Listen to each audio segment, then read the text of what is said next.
of the most admirable chasers you could possibly wish to see. Hello and welcome to the Race Hour. We're after a great weekend of racing. We're recording on a Sunday evening a bit earlier this weekend. We're sponsored by Betfred and Gambling.com, and we're joined as usual by Diarmuid Nolan, a man who's in the doghouse before he even leaves on a jolly. Diarmuid, you're heading off, so you're probably playing Super Dad, Super Everton. That's why we're recording early. Tell us about your weekend, Diarmuid.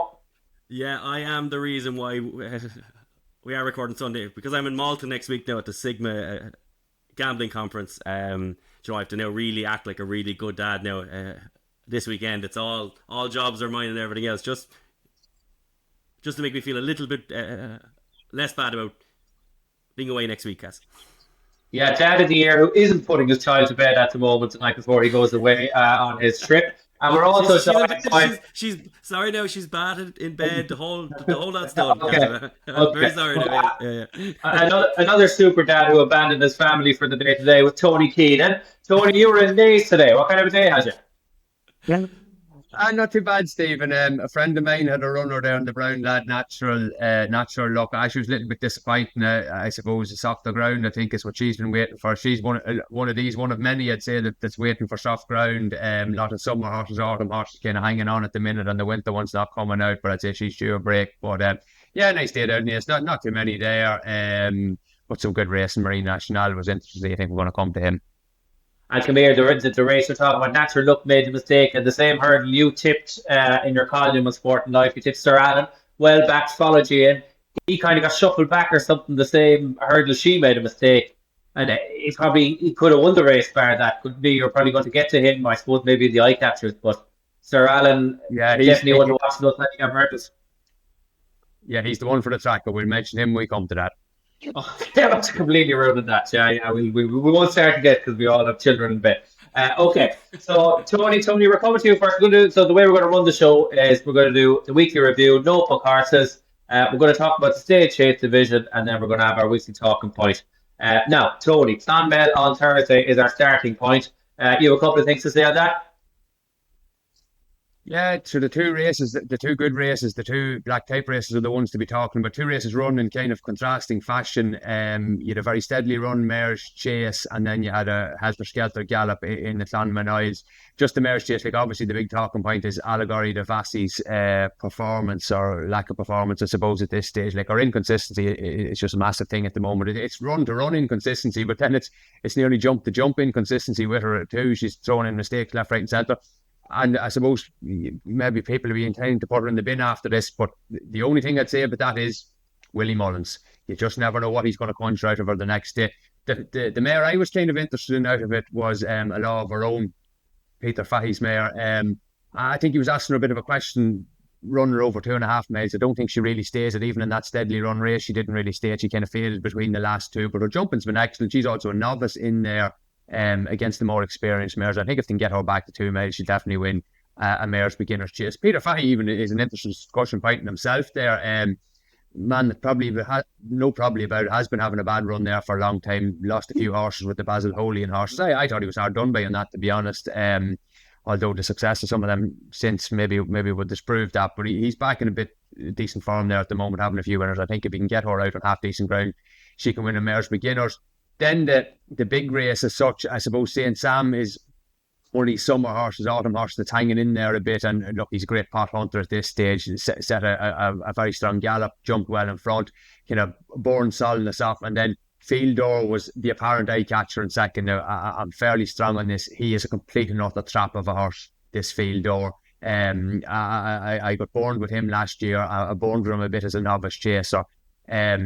I'm not saying he's devoid of ability, but he's too highly rated for what he is. And this kind of thing of burying him out the back, I think that's a product of his jumping. He's small, he's inclined to clatter off one. If you recall there, he went to Leopardstown for a really weak version of the race that isn't there anymore, the Grade 1 at Christmas time, the 2 mile race. I think he just clattered off the 4th or 3rd last, and then you come back into a little bit. But I think you have to ride him. You're just, I'd say, a bit wishing and hoping for him to jump at times. And maybe if they could get him down to about 10 pounds and get him into a soft ground handicap chase of around 2 miles, maybe. But no, I think painting him as an eye catcher, I saw some people on about him afterwards. I just wonder now, is he one to just actually be avoiding full stop at the moment? Yeah, we all know horses make mad money in jumps racing, but 620 grand for Field Or really was mad stuff. I was actually looking at, Aya Maximus hasn't even won an Irish national, won a Drinmore, and won an English national, and hasn't even earned a million. So for 600 grand for Field Or, the mind just boggles with the money. It's just crazy. Yeah, Field Or in the bin. So with Tony. Diarmuid, you had some eye catchers at A3, or not eye catchers, but to review the race at A3 this weekend. And Yeah, so I thought Mr. Major was absolutely brilliant. Mr. Meggett or Mr. Major, sorry, I completely forget that. But anyway, he won really impressively. He took your eye out. But I would just warn people at home, maybe don't believe it as much as you might. This horse went off 15-8 at the Aintree bumper last year. Sorry, a bumper at Aintree last year, and was beaten 43 lengths and bled from the nose.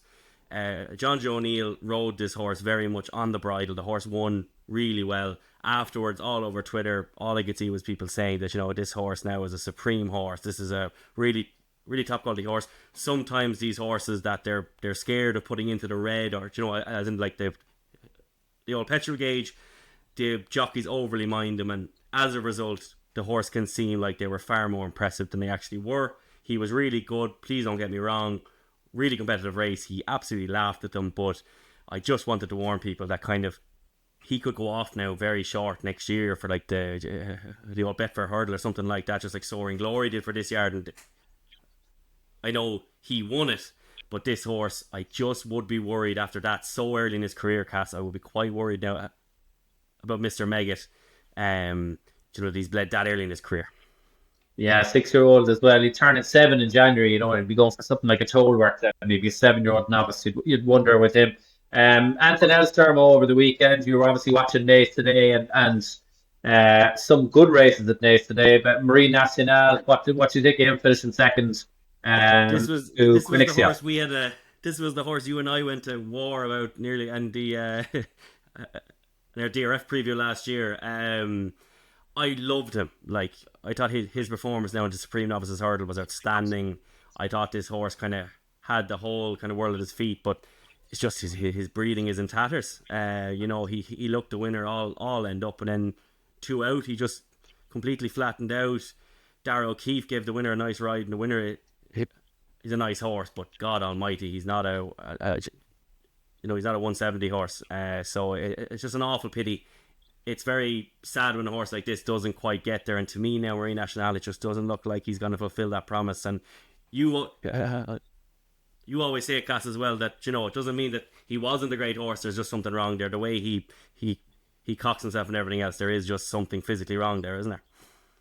Yeah, the way he cocks his head and everything. You just wonder sometimes when you hear the word breathing knocks and stuff, you have to have them somewhat straight for the run back, Tony, don't you? But you often hear the second run back is the one with the breathing off. So maybe they were minding him a bit. That's all they can cling on to, I would think. Yeah, and Marine Nationale has always held his head a little bit high. He's a little bit like Bob Ollinger. I think they go through phases when they're in good order with themselves, and maybe phases when they're not so good. You look back at his bumper days, he held his head very ugly. I thought today was quite a nuanced performance out of Marine Nationale. I would wonder how fit he was now. He's very dead in the market. I wouldn't be a paddock judge, but the market said he wasn't that fit. Head carriage again wasn't great from 2 out and really maybe through the race, but I thought the biggest concern with him really was the jumping. There were a minimum of 4 mistakes there on the way around. Nature of how his season went last season, only getting the 2 runs. He's been put into these quite kind of tough races already. Again, he's going to have to go in down against older 2-milers who have loads of experience of jumping at speed. So that would be the flaw I would have been picking at, maybe as much as the potential breeding issue or head carriage situation with him. Yeah. And one talking point I think for the weekend was definitely for me was Jeriko Du Reponet. I don't know, did you see this, guys? I just thought this was scandalous the way the whole thing was handled. It was handled so unprofessionally. I wasn't watching it, Stephen. I was trying to keep an eye on Naas, but I looked at my phone at one point and he was 1-4, and then I looked at it on the machine and he was 1.8. That was the thing that stood out to me. So was there a reason behind this, or what happened? Yeah, Big Drift was a part of it, Tony, and that's one thing that happened, and no one had a clue what was happening. And this is the main thing that struck me. And fair enough of the horse's attack issue, which Nicky said he did. He misbehaved in the parade ring. They brought him back into the saddling enclosure. None of this was communicated to anyone, to the TV channels, to the stewards. It wasn't communicated on track. So you're watching a drift. The horse is going from 1.4 to almost even money. Nobody knows what's happening. The other horses are down to start for 7-8 minutes before it even becomes apparent that Jeriko Du Reponet is even going to come down to the start. So it's unfair on the other horses for a start. It seems to be special treatment for Jericho Du Reponet, and then nothing's communicated to the punters. And I just think it's treating punters with disdain. Nicky will have his teary-eyed excuses again that it's things that happen, nothing we can do about it. I think it's on Sandown and on Nicky and on everyone to at least communicate what's happening. If you're trying to have a bet on the race, I just thought it was all handled very badly. The horse then proceeded to jump the first like an absolute ghost. Like I've never seen a horse go as high in the air and come down. Amazed he didn't fall. Then made a slight mistake, pulled up straight away. So it just stank, and I'm not suggesting, and no one is suggesting there's anything untoward about the whole thing. But the drift it's just smelly, and to not communicate and have that. If the horse was a 10 to 1 shot, there's no way they would have waited for him. The starter would have said, right, get on with the race, here we go. And it's just treating punters with disdain again. And the BHA and everything needs to be more professional and done more with the punter in mind. And it just really, really angered me now, the whole thing. And a small point on it, Nicky Henderson generally operates well over 20% in November. You just wonder about his yard now. We saw Lucia well beaten at odds on. We saw Jericho Du Rep today. The short one's been beaten everywhere. 2007 was the last time he wasn't operating at over 20% in November. Now, with the ground and everything and the weather, he hasn't had as many runners. But he's only had one winner in 12, and a lot of them run absolutely stink. So just something to watch out for, I think, with Nicky and Nicky's horses. But just the whole thing, just angered me now the whole way it was being handled. And the poor RUK presenters were running around the place, literally looking for the horse. They're like, we're here now, we're looking for him, we're going up here, and we're going down there. And we were 9 minutes past post time at this stage. So it's just smelly, big drift, quick to be pulled up. Didn't like it one bit now. And I think you should be hauled in front of the stewards for that kind of thing and made explain yourself and get a fine for being late and X, Y, and Z. But we'll see what happens in the future. Diarmuid, you were watching it. What did you think? I thought it was just the oddest thing ever. I also, Racing TV then turned off the comments as if punters aren't allowed to get angry about things anymore. Like, because, all this, we hear crying about things. When a mad incident like that happens, people should be allowed to kind of vent a bit. Besides anything, he looked like a horse that, like you took a horse from like the Dingle Derby and threw him in over Sandown. Like, it was the weirdest performance ever, and it was like he hadn't been trained at all this season. I don't know, the whole thing's very strange, and the Nicky Henderson thing is very odd as well, Cass, because it is like that yard still isn't quite over what was kind of shrouding them last March. It's just strange, and it would kind of make because last week Tony kind of talked about how interesting that whole kind of champion hurdle market is, and I don't know, I wouldn't like to be very strong now on Constitution Hill at the moment, any horse at all from that yard. Just for now, of course he'll turn it. He's one of the best trainers of all time, but just for now, there's something going on there, isn't there? Yeah, and I've been very slow. I've been slow for about 2 years to back Nicky horses. They can be impressive one day and fall in the hole the next, and it's kind of been a bit of a trend with the yard. I'd be very careful with this. I was reading the Alistair Down article, and this is this look aside. He's like Nicky, brilliant trainer, brilliant. But when Alistair died, and they had all the pieces, and there was a piece on relating to Nicky, and this was 3 or 4 years ago, and how his eyesight was practically gone, and he could only see a couple of feet in front of him, and you just wonder how operational that is and how effective the yard can work, when you're dealing with that as well. I'm sure it can. I'm sure he's got a great team there. But it's not running the way it always seems to run anyway at the moment. But look, I say a lot of it's weather related as well. And we'll see, when the soft ground comes, then you can really judge it. We'll move on to our notebook horses. I think we're moving on. We finished the review. I know we can talk about Paul Nicholls having a fantastic day, but we're not going to go through all the big races. No point, I think. We'll move on to our notebook horses. And Dermo, we'll stay with you. So do you do anything you want to flag to our listeners and viewers from the weekend? Yeah, well, first of all, Nara. Nara was absolutely outstanding there at Gorman Park on Saturday. I like the fact that she was a bit scratchy earlier on. Now, this was a mare who went off quite short at Sligo and fell 5 out. Too early to tell. But last day now, I just liked the performance. I liked the fact that a few horses were kind of backed against her. This was an average race, don't get me wrong. But she's a fine big mare. Hurdles seem to kind of get in her way. She just, for me now, she jumped excellently. I really liked her, and it just seemed to me now, and this could be very early on, but it seemed to me like the performance of a horse who was far better. Kind of was a bit like Impervious when she was starting out at this level, kind of learning out. And just because she's only rated 123 over hurdles, I think that's why she's still kind of 50 to 1 there for like a mare's chase. Now, she'll probably end up in a handicap chase somewhere along the lines, but I just think at 50 to 1, there is a bit of upside there. I mean, Put the Kettle On was 123. Over hurdles, she ended up 160. Mascada was 130 over hurdles. She ended up 147. Then Special Tiara obviously was 113 over hurdles and ended up 168. But look, he's a complete freak of a thing altogether. But Henry de Bromhead has an awful lot of the time, and there are 2 mares there as well. There's definitely more where in the hurdle season they kind of don't quite get there, and then they jump fences like they've always been doing it.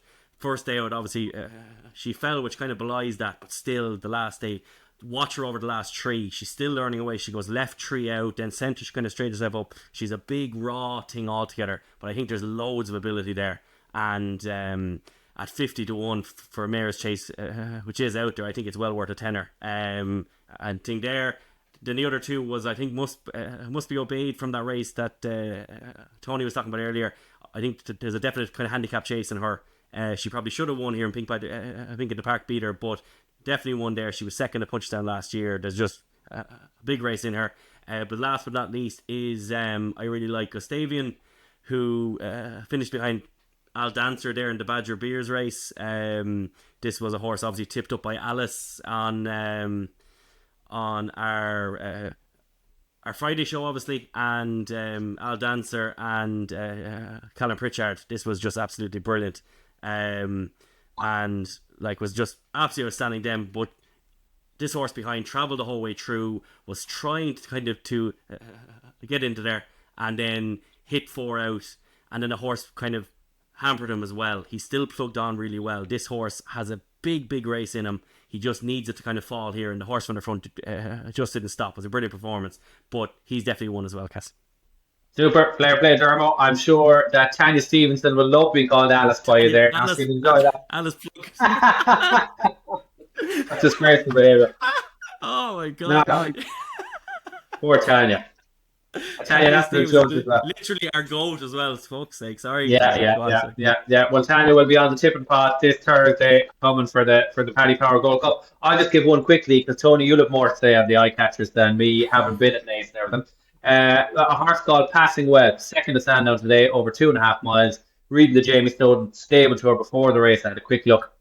He said basically they're going to start him off over 2.5, then up and trip. He's rated 123, and Snowden was saying, I reckon this fella could maybe sneak into a Kim Muir. That's right.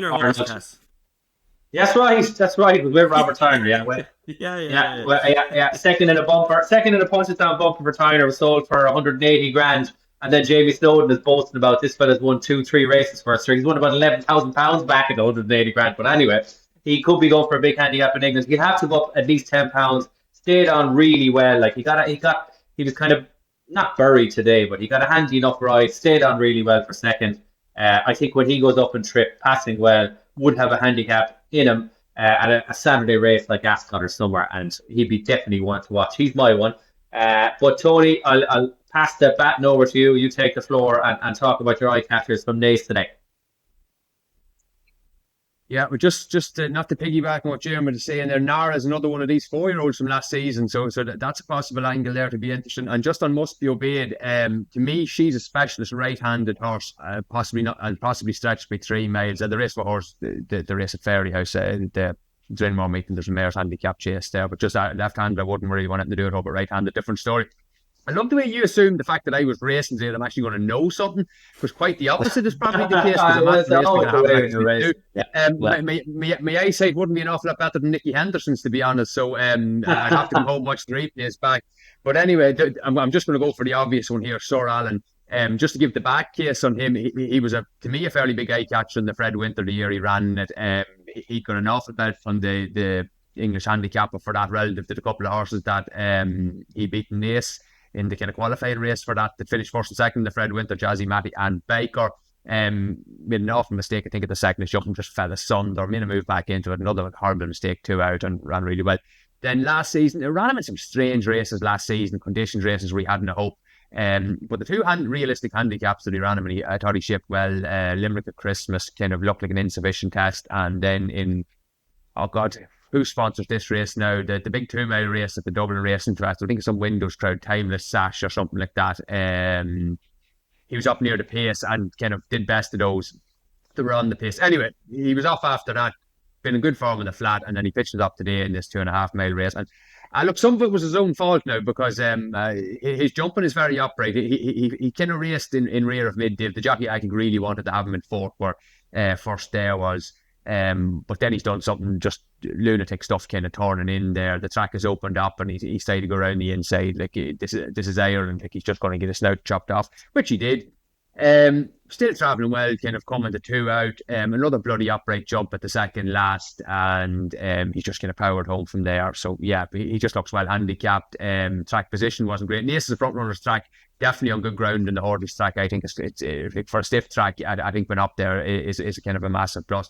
Maybe going to somewhere like Navan there when you can ride him with a bit more restraint, the straight's longer, you have more chance to kind of make your run. But yeah, he does look like a horse that has a race, and the problem is now that the world and his wife has probably seen it. Yeah. He was very well back today. I think he was 12s to 14s overnight into whatever, 7 to 2, 100 to 30. Yeah, and win some, lose some was a big eye catch in that race as well. You think up to 3 miles, you think for him maybe could be the one. Was there anything else, Tony, or just Sir Alan is the one we put in the notebook? Yeah, just stick Sir Alan in there. Got win some, lose some. He's hitting flat spots every day, though. I'd be a bit wondering about him now. I know the JP jockeys can be masking their kind of ability a little bit, but he was hitting flat spots now. 1 mile and 10 furlongs out today, as he had in Clonmel the day before. 3 miles maybe a bit ahead here. But yeah, just the flat spots is a concern. Yeah. Okay, so we're going to move on to a Staying Chasers preview and a quick look through. Tony, you've already made a case for Hewitt in the Betfred Chase. We'll have a look at the Betfred Chase, King George of the Gold Cup with respect to the Staying Chase division. And God, there's a lot of horses and a lot of good novices coming into this division, and it looks good.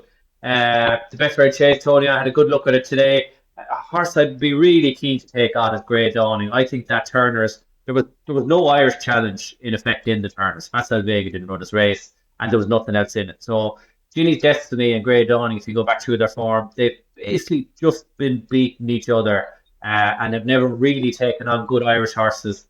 I had huge question marks over the form then as a result. When they took on a pretty good Irish horse in it Tomp at Aintree, they were kicked out of the way. So I just wonder now about that form. So Grey Dawning, I think, very short of 2 to 1. Do you think Corvus Cross, good ground, would go? I would guess he would. Might have him favoured over Grey Dawning for a start. And then Tony had tipped Hewitt at nice prices, still 8 to 1. He'd have a great chance on good ground, you would have thought, in the Betfred Chase. I think it's kind of a race ripe for a boil over. Diarmuid, did you have a look at the Betfred Chase, or we were also looking at the King George, if you want to crack straight into that with a view to the Stage Chasers this year? Yeah, I kind of stuck with the whole thing. I was going to follow Tony Keenan. You know, these Monaghan lads kind of know what they're at half the time, so I said I'd follow him there. But in the King George, the King George could well be a belter now if they all turn up here. Obviously, that's not going to happen. I mean, the main few. But, like, I really do like the look of Banbridge in it. Like, I know during the week that he has been kind of declared as an intended runner. Last season, I remember we were bigging him on the race hour. Like, he beat a very good horse there. In Pictory, he, to me, has looked a stayer. In the past, despite the fact that they have tried to kind of dial him back. He loves Kempton. He just ticks an awful lot of those kind of boxes there. Like it's a serious race. But do we think Gaelic Warrior will run here? I would think yes. I mean, they're not going to run him in the Drinmore unless they run him as a prep. They're running Sac to File in the Drinmore. So they probably want to run Sac to File and or Gallopin de Champ at 3 miles at Leopardstown at Christmas. So I would think yes, yeah. But sure, you're guessing, obviously, Willie. But my guess would be yes, Yeah, yeah, but with Gaelic Warrior. he could stick to 2 miles though, couldn't he? He could be their kind of Queen Mother horse, maybe. Well, Willie in the table tour, the Sport and Life table tour, he said they can go 2 miles, 3 miles, whatever way. But Oh, so I think there's no commitment there. Okay. Grand. No, because it's yeah, just yeah. But like I don't know. if he doesn't run. I think he said King George early season target, but it's not confirmed at the same time, you know. Oh yeah, okay, grand. Yeah, no, like because if he doesn't run, then he's kind of like the Bamberge has to be grey dawning. We've no idea what kind of what LA Francais. That form from last year obviously has taken a good beating now from kind of last year at Kempton, and he's been beaten since. But what's your take on him, Cass? I think like he was fierce impressive, but he's going to be. I think if you're running Gaelic Warrior at Kempton, now Gaelic Warrior doesn't have to go from the front like he did. He was handy in the Arkle or whatever. He doesn't have to do that. But there'd be a lot of pace pressure on LA Francais, and at the same time, like he beat Hermes Allen when you look back. I know the time was very good. I'm not a time man at all, like. But No, I think any of Gaelic Warrior, Banbridge, Envoy Allen, Hewitt, Grange, Clare West, I think any of these horses would be beating Hermes Allen by 10 or 15 lengths. And he didn't beat them all that far at the end either. So I'd be very concerned. You know, I wouldn't want to be back to the 3-1 in what looks like a strong field. So you can have him at that. Do you know what I mean? He hasn't done it against open company horses for me, and I watched back the races in France, and they kind of gave him an easy lead, and your horses like Gold Tweet kind of coming into the places there, not even trying a yard, I'd say. So he kind of got an easy time of it in France. Didn't have a hard race. So, I think if the pressure goes on him, it's a different story. And if a horse of Gaelic Warrior's caliber, no, I wouldn't fancy him at all. Gaelic Warrior, like on his day, I think Gaelic Warrior would be bordering on the best horse in training, the best chaser in training anyway, if we took Constitution Hill out of it. He's an absolute weapon on his day. Like in the Arkle or in the day at Punchestown, he won the novice hurdle. It looks like nothing could beat him. But he's so in and out, I wouldn't like to be backing him a second favourite in the King George either, even though you could easily see him win it. Gaelic Warrior, Tony, what do you think of him? Like he's a lovable old horse. He's still only 6. It's like he's been around forever, but he could kind of go either way. Punchestown performance was deadly, all right. You lads have done a lot more work on this 3 mile staying division than I have. I have 2 kind of fleeting opinions. McManus's 3 horses here, they're coming from the novice division. Fact to Fail, he's top price 4-1 for the Gold Cup. I know the way you're thinking, top price 16s, General 10s or 12s, and Spillans Tower 20s. I can see nuances and things in their form that are very likeable, but they have nothing in the form book to say they're going to make the jump. And I'd say if one of them does, to be absolutely delighted. Like Fact to Fail won a time trial in Leopardstown and then went to Cheltenham, and the second favourite, Nichols' horse, just didn't turn up at all. An American Mike jump, terrible. Then you have Cromwell's horse. Now, what Fact to Fail does have in his favour is the fact that Mullins was straight over fences with him. That's the big positive with him. Then you have Cromwell's horse. I know the way you're thinking. Again, the entry form, he's beating Iroko. Likeable horse, but a long way to go to a Gold Cup. But again, the thing is, they punted the brains off him in the Kim Muir. They obviously thought something off him. And Spillans Tower's nearly the most likeable of them all. Do you know that? He just progressed away. Loads of experience built up. He's the biggest price of the 3. Have you any opinion on him? Oh, well, I love him now. He was nearly my favourite horse in training. Yeah, I love him. He's my favourite horse in training, I'd say last year. He reminds me of Sizing Europe in that he can compete at 2 miles. He'd be a good, really good place grade 1 horse, winning grade 2 races at 2 miles, and he can do the 3 miles.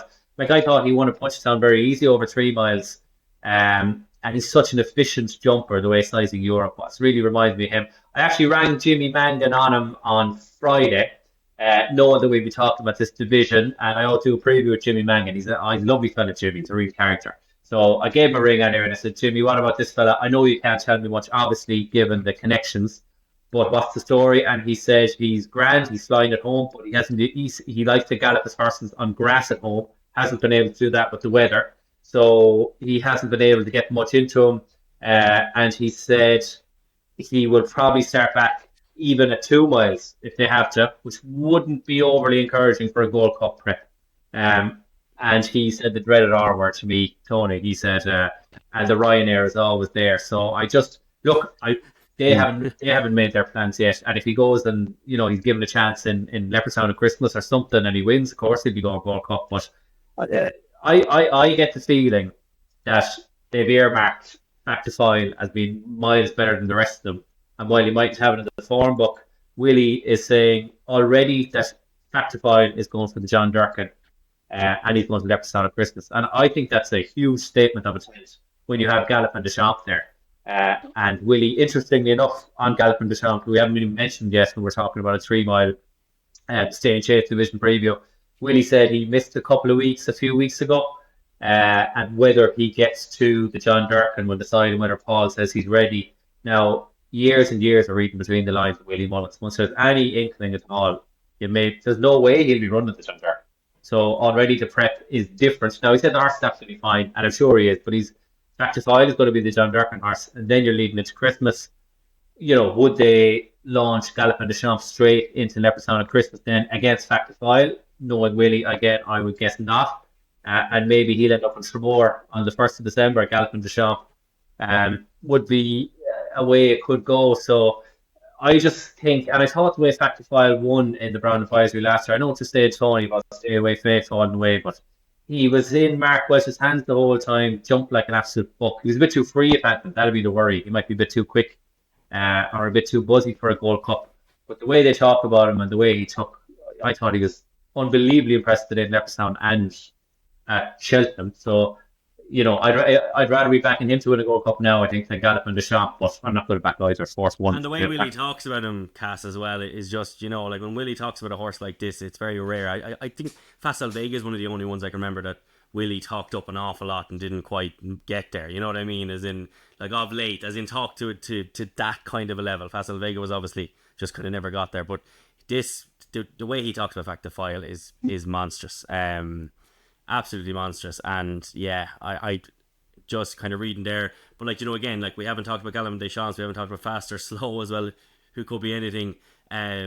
Obviously, I think kind of Monty Starr, he's 20-1 at the moment. I believe in that now. I think he could well get the Cheltenham last year. I agree with what Lydia Hislop said after Punchestown last year when he went down by 3/4 of a length to Spillane Tower, and she said after that race that Monty Starr looks like the kind of horse that just hasn't got his kind of optimal kind of race yet, as in proper strong pace, him aiming at it as a big stayer, and he's the kind of horse now that could kind of arrive in the Gold Cup having not won a race all season, because he just mightn't get that until that day. But loads of horses have lost the RSA and come back and beaten the horse that beat them that day. Like Presenting Percy beat Albin Photo, all ends up. I know Albin Photo fell, but Presenting Percy was, he was comfortably going to beat him that day. Albin Photo turned that around. Boston Bob he was going to beat Lord Windermere. That form was kind of obviously turn around. There's loads of horses. Jerry Clom's another one. So I do think that whilst obviously there's the kind of like the Back to File, I wouldn't be giving up Monty Starr, but there's loads in that market. I mean, there's absolutely loads of them. I mean, all the way down to like 40-1 shots there, you could be fancying them, really, couldn't you? You could, but at the same time, there's loads of them, but they're all JP ones. So it's very hard. Like, I'd agree with Tony. Spillane Tower looks to me like a horse made for the race. He travel away, attack away. So he's another JP. Would you give him no chance though? Yeah, great chance. I thought he was mightily impressive in the 3 mile 6 race last year and bold stuff to hit. So perfectly suited him. But it's a problem with these connections, and it's a problem with the same way you sort of have it with the Ritchie horses, that the whole system now is geared to the horses ending up in a small few owners' hands, be it Ritchie, Gigginstown or JP, because we all see what they do at a point to point before they ever go anywhere. So the chance of getting a horse for the small fella is kind of gone. And it's just that I hate the way that all these horses are in the one hands now. So you don't know what JP's going to do. The trainers don't know what JP's going to do until Frank rings them and says, "This is the race we're going for." It doesn't work like that with Willie. Willie doesn't have any say on where JP's horses go. He might have in the smaller ones, but he'll be told where Back to File is run. You know what I mean? He'll be told you're going here or you're not. It's a one-way street with JP. Look, that's a kind of a buy to buy, really, but it kind of frames the market in a very difficult way. If Milan's Tower was in another yard and he was sort of 50-60 on the exchange, it's like he is now, I'd be tipping away at him. But I've been stung with this before with JP horses and horses in other yards. That you just, it's very hard to gauge where they're going. And even Iroko is another one. I thought Iroko really ran on well at Aintree. Very young horse, could be an up and comer. You'd like to see him going for an old Hennessy and cracking on with a Gold Cup campaign, but he wasn't even entered in that. So, they could be messing with him then trying to go Grand National route or something like that. So you're always second guessing. Very tricky, Tony, if we gave you a free tenner and you were just throwing it on one, I don't think any of us are putting up a selection per se. Like, would you have one you'd say you might have a swing at a price, or who do you think is the most likely winner? Kind of two questions there. No, I'd back fast or slow if you give me a free bet anyway. I think he'd be 9, Tony. It's pretty hard to see a fella coming back. I still think he just hasn't got a chance at it yet. He's very, very good. I think I'm still half expecting to pitch up in the King George, having been supplemented, to be honest. I think it's the ideal race. I just he hasn't got to meet Gallopin the Champs. Got a chance at Cheltenham. I'm not saying he's good, and he probably isn't, but because he's not far off. So that'd be the one I would pick. I think he's a hell of a lot of substance to his form. Yeah, certainly does, and it'd be interesting if he does go to King George right-handed, like you say. Dermo, again, you can put up an actual selection or notionally, if you had a free tenner at the Gold Cup. What do you think? The Gold Cup. Well, first of all, like, my most confident selection of these three races will be Banbridge. I think Banbridge will get his ground for King George. I think it's more than likely. The ground there at Kempton tends to be the best ground you'll get nearly of the season, regardless of kind of what's going on. Watch it be bottomless now, but he will be my one there. And if I had to have a tenner kind of on the race, yeah, I mean, I'd probably stick it on something like a Corbett's Cross, a kind of a 25-1, just because he could have an awful lot of improvement in it. Because I didn't believe in this horse at all until I stood with Stephen Cass watching this race, and he blew me away that day. He was outstanding altogether. Because, again, I think Monty Starr is good enough to be involved, but I think he could be a horse that could go off at huge odds now, absolutely massive odds. So he'd be one kind of later on. But I back Banbridge, but Corbett's Cross would be my kind of each way bet there, Cass. Yeah, what I point out now, the wild price will be Great Clare West. Like, he absolutely destroyed Corbett's Cross at Leopardstown, and then he beat Hartwood and Corbett's Cross again at Naas. So, like, sorry, he beat the Naas race for the first time, and he won very impressively, but they missed out a couple of fences, wouldn't have suited Corbett's Cross at all. But he destroyed them at Leopardstown. He's a big, huge horse. Kind of reminds me of Alamo. Huge horse, big mover, super jumper, gorgeous horse. He'll be 9. He's only going to get yeah, he's class. But sure, whether he made a class. Yeah, he's made a class, then he's class.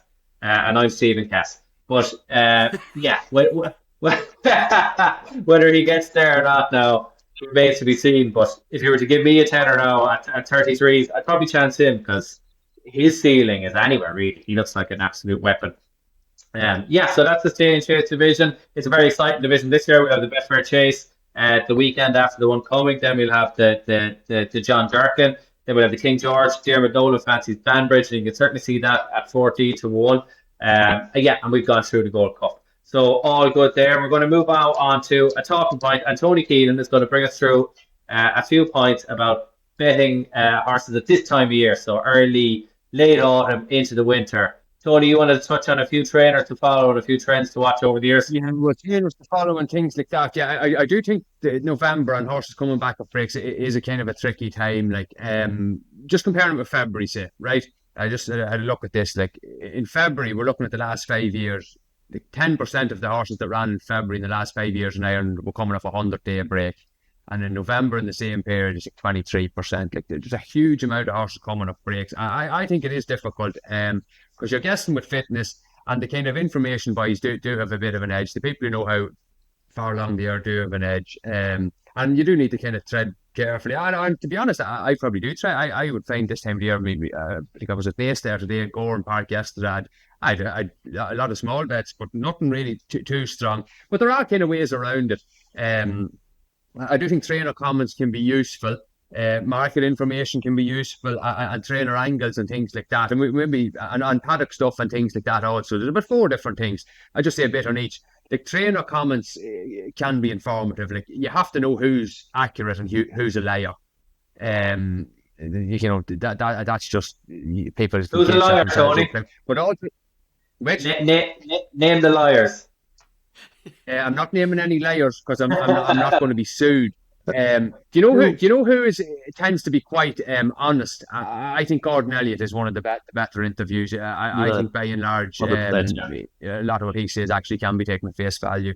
But also playing what they've said before the race, after the race. Like, if you knew it was half cooked, you think it ran poorly, maybe you can use that. Because look, the market info is a huge thing. I think there are times in the year all the time where you know you're dead, kind of, when you've had your bet. But I think at this time it can be a massive thing. And I won't go too far off topic here, but I was thinking of the massive whale lad who was betting on Polymarket on the US election, who everyone thought was maybe a bit of a spoofer. It turns out that his information in terms of his polling was way ahead of most people. And sometimes you have to bear in mind in racing that you are playing against people that are smarter than you and have better information than you, or maybe both, and just stake accordingly and things like that. I think at this time of year that can be a thing. Trainer angles, obviously important. Some trainers aiming at the meeting, some trainers playing more of a long game. I think the ground is going to have a big impact on that at this moment in time. Like, look, I had a quick look at trainers with records kind of in November. Like, the no prizes for guessing. Like, Gordon Elliott and Willie Mullins still have the most winners in November. Like, but Elliott has nearly twice as many winners as Mullins in the month of November in the last 5 seasons. Mullins maintains a better strike rate, but would have fewer runners. I thought that the trainer who would actually keep in mind a little bit back to the future type stuff was Nolan Mead. Actually had a very good strike rate, both with overall horses in November running over jumps and also ones coming off a break. So he's one to keep in mind. And bizarrely, you will be surprised that this Philip Rockwell actually has a decent record horses coming off a break, and he's a good winner today with the Busy Fool. That's actually another thing with Sir Alan. I think that form is actually quite good. I think the Busy Fool is a very good prospect. As good a horse as Philip Rockwell has had in a while. The paddock stuff, again, like, I'm no paddock judge, but you can go to meetings, you will spot the odd one that's completely fat and kind of over. I do think Racing TV do a good job of this. I think some of the pundits are excellent on this, especially the ex-jockeys. Like, people knock there been too many ex-jockeys and things like that, but the one thing they are very good at is discerning fitness. There was one there that won it down Royal on the Friday of the good meeting there, Paddy's Milestone, trained by Stuart Crawford. Ruby was on before, and he said he wasn't fit. I thought he still won. He might have blew up a little bit late. He might be one to keep on side while he won. There may be a bit to come fitness-wise. But yeah, November, interesting kind of, if a little bit challenging time. Because sometimes you're going home, especially people who are mad jumps-only punters, and there are quite a few of those. I'm not, to be honest. But people have been kind of holding their firepower back, and they're just bulling for November, and these meetings coming at them hell for leather. Yeah, it mightn't just be the time to go in charging for the reasons I've mentioned. Yeah, very interesting. Very interesting. You mentioned judges in the paddock, and I felt like there's a lot of the racing in Ireland anyway is Fran Berry, and I find him a fantastic judge. He really has his homework done. If he makes a comment about a horse before a race, fitness, that type of thing, market moves, he's clued into everything, and he seems to be a rare thing of a jockey who actually, he'd have a feel whether a horse should be 5-2 or 2-1. You know, I'd pay huge attention to Fran, be it a horse's fitness or, you know, price moves, things like that. A good man, finger on the pulse for information as well. Right, Jermo, have you had to say on that, or Tony, have we any more points on that, or are we kind of wrapped up for the week? We just have the old big races there as well, Cass, at the weekend. Looking ahead to the weekend. Yes. So we have the Paddy Power Gold Cup next weekend and the Greywood. I think I'm on the tipping podcast now on Thursday, so I'll hold fire. So, Jermo, any thoughts on the Paddy Power Gold Cup or the Greywood Hurdle? So the Greywood I'm kind of happy to leave, but the Paddy Power Gold Cup, there's one horse there who is a very, very big price at 25-1, and that is Shake 'Em Up Harry.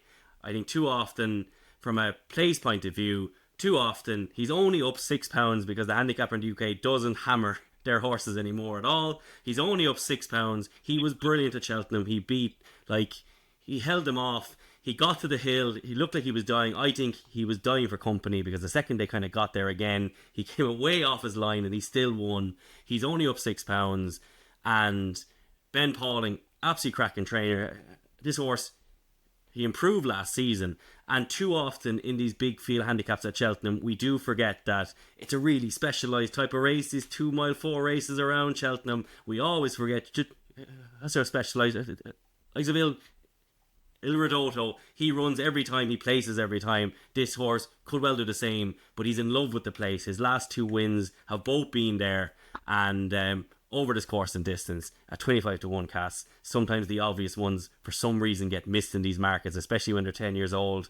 But he, just like Cool Cody and all these other horses, I just think he's way too big a price here.